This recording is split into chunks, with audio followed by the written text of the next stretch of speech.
Doctor, അതുപോലെ ഈ 6 pack ഉള്ളവരൊക്കെ ഫുള്ളി ഹെൽത്തി ആണെന്നും കുറച്ച് പൊണ്ണത്തടിയൊക്കെ ഉള്ളവർ കംപ്ലീറ്റ് ആയിട്ട് അൺഹെൽത്തി ആണെന്ന് പൊതുവെ പറയാറുണ്ടല്ലോ, ഇത് ശരിയാണോ?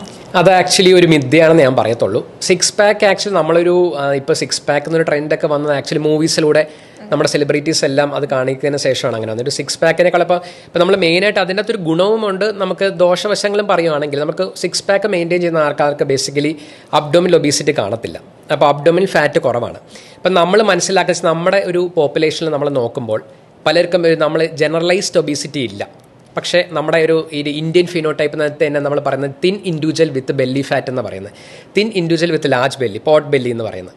അപ്പോൾ നമുക്ക് കാണുന്നത് വെച്ചാൽ ഈ അബ്ഡോമിനൽ ഒബീസിറ്റി കൂടുതലുള്ള ആൾക്കാർക്ക് നമ്മൾ കൂടുതൽ കാണുന്നത് വിസറൽ ഫാറ്റ് കൂടുമെന്നാണ് പറയുന്നത്. അതായത് നമ്മുടെ വിസറൽ ഓർഗൻസിലും ലിവറിലും കിഡ്നിയിലും പാൻക്രിയാസിലും എല്ലാം ഫാറ്റ് ഡെപ്പോസിഷൻ കൂടുതലായി കണ്ടുവരും.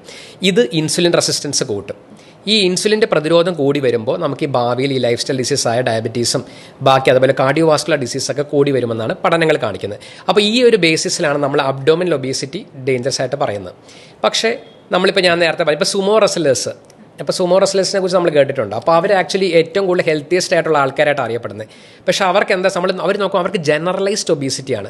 അവർ മൊത്തം ആസകലം അവർക്ക് വണ്ണം കൂടുതലാണ്. പക്ഷേ അവർക്ക് നമുക്ക് സബ്ക്യൂട്ടേനിയസ് ഫാറ്റാണ് കൂടുതലായിട്ട് വരുന്നത്. ഇത് ആക്ച്വലി നമുക്ക് നല്ലതാണ്. സബ്ക്യൂട്ടേനിയസ് ഫാറ്റ് നമ്മുടെ തൊലിപ്പുറത്തിൻ്റെ ജസ്റ്റ് കീഴെ കാണുന്ന ഫാറ്റ്, ഇത് ആക്ച്വലി നല്ലതാണ്. നമുക്ക് ബോഡിക്ക് ഒരു തെർമോജനസിസ് മെയിൻറ്റെയിൻ ചെയ്യാനും മെറ്റബോളിസം കൂട്ടാനും ഒക്കെ ഹെൽപ്പ് ചെയ്യും. അപ്പോൾ അതുകൊണ്ട് നമുക്ക് ഈ പൊണ്ണത്തടി ഉണ്ടെന്ന് പറഞ്ഞ് ജനറലൈസ്ഡ് ഒബീസിറ്റി നമുക്ക് അങ്ങനെ വ്യാഖ്യാനിക്കാൻ പറ്റത്തില്ല. പക്ഷേ ഈ അബ്ഡോമിനൽ ഒബീസിറ്റി ഉള്ള ആൾക്കാർക്ക് എപ്പോഴും ഇതേപോലെ തന്നെ ഈ മെറ്റബോളിക് ഡിസോർഡേഴ്സായ diabetes, hypertension, dyslipidemia, cholesterol എല്ലാം വരാനുള്ള സാധ്യത കൂടുതലാണ്. അതേപോലെ തന്നെ കാർഡിയോവാസ്കുലർ ഡിസീസസും ഇങ്ങനെയുള്ള ആൾക്കാർക്ക് റിസ്ക് കൂടുതൽ, especially abdominal obesity, visceral obesity, fat കൂടുതലുള്ള ആൾക്കാർക്കെല്ലാം.